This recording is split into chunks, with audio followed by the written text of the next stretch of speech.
just the attitude of the company absolutely stinks. People are annoyed, people are angry, the company won't get back around the table to talk to us, and we will carry on. We will be here as long as it takes.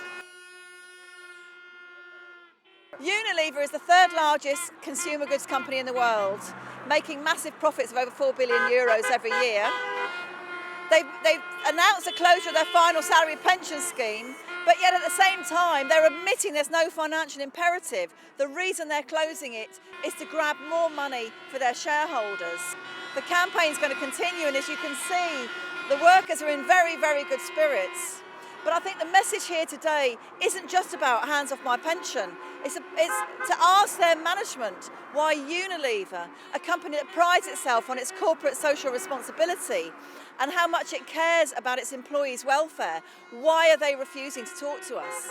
Even Willie Walsh, who presided over one of the most brutal strikes in trade union history, he sat down and talked to the workers.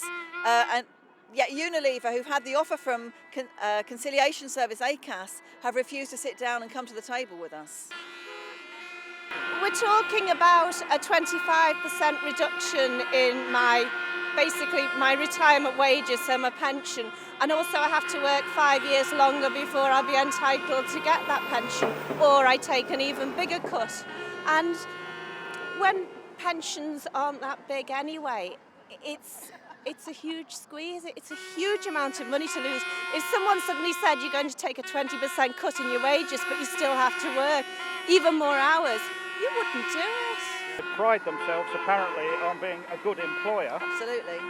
Paul Polman, the chief executive, is co-chairing the World Economic Forum soon, and the message from that is a new way, a new model to do business and economics. Do you think that sits well with what Unilever are doing now? Well, I think it's quite ironic, really, that Paul Polman should hold himself up as somehow the saviour of capitalism and a demonstration of what a good capitalist should look like.